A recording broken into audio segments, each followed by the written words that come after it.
Okay, so take a look under your seats and you'll see there's a little Valentine waiting for you, but most of you already cracked into those already. But it's a real flashback to 4th grade when we all love each other no matter what because we want candy for the day. So my name's Emily Raymond, and I'm going to be giving you a little speech today on Valentine's Day and how it's kind of changed throughout our stages of life and the history of it. So here's a little comical relief.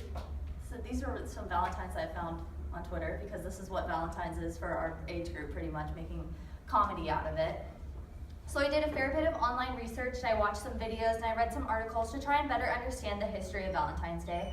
Obviously, it's something that we all celebrate, yet I feel like we don't really know the history of it, or how it started, and especially how it turned into the current holiday that we celebrate.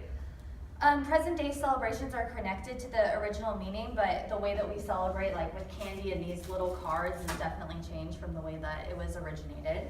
So for anyone who went to public school or practiced Valentine's Day in elementary school, you know how it is. It's a party and you get candy and it's not Halloween, so it's something to celebrate. As adults, we really can't escape Valentine's Day during February. I mean, you go into the store and it's plastered on the walls. There's chocolate and there's candy and there's jewelry and there's everything to try and convince you to buy something to celebrate this holiday, so it's kind of unavoidable. And as the many Valentine's Day have come and gone through life, I kind of didn't recognize how the holiday has changed for me and what it means. So today we're going to take a look into its origination and the significance in the different phases of life. So we're doing the Valentine's speech.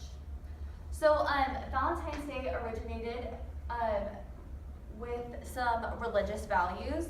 It has a long stemming history and it's been passed down, and a few theories about its origination have stuck. The History Channel dives into the tales of two saints, and that's really the main two that gave us this holiday.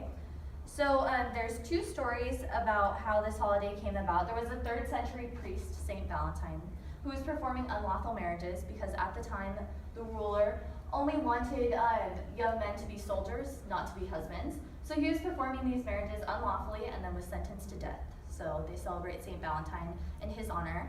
And then our second story is Saint Valentine, who was freeing Christians under Roman rule, so this was obviously illegal. He was imprisoned and sentenced to death, but before his death he fell in love with the guard keeper's daughter, and he wrote her a note saying, "From your Valentine," hence sending the first Valentine before his death. So these two are a little bit morbid compared to our current stories, I mean what we celebrate. And then also Lupercalia, I'm not sure if that's how you pronounce it, but that was a pagan holiday that was celebrated on February 15th. And that's a celebration of fertility. And Christians were not a fan of other religions having holidays, so they decided to celebrate something on the 14th. And celebrating after these saints, the holiday of Lupercalia was about fertility. Women would sacrifice, their village or town would sacrifice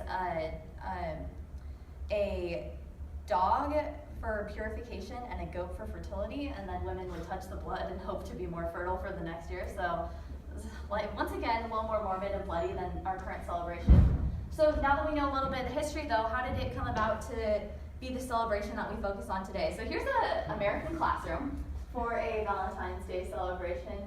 Tons of food. You have lots of bags. I mean, I think we all remember filling out these Valentines. I mean, you give it to anyone, even kids that you don't like, kids who are mean to you, because you're going to get candy in return.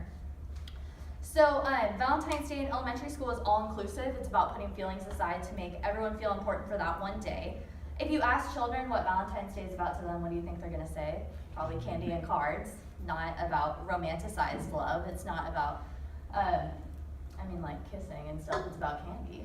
So teachers have a big influence on this day. They enforce inclusiveness, saying like if you're going to bring Valentines, you better bring them for everybody. And it's more about appreciation rather than being romantic, because it's showing that you appreciate your friends, your teachers, and your parents do it for you. And then as middle school approaches, the parties stop, and it starts to become a high-pressure holiday. There's lots of hormonal changes, and you can start to feel that. So it starts to set the precedent that you have to be with someone on this holiday, otherwise you're going to experience some sadness. So we know the history and how it was practiced with sugar-coated love in elementary school. So how do we go from inclusiveness and love to high-pressure holiday we have in adulthood? So Valentine's Day in adulthood becomes a costly expression of love. It's a commercial holiday, and according to The Atlantic, nearly $13 billion is spent on this holiday, and the average person spends $134.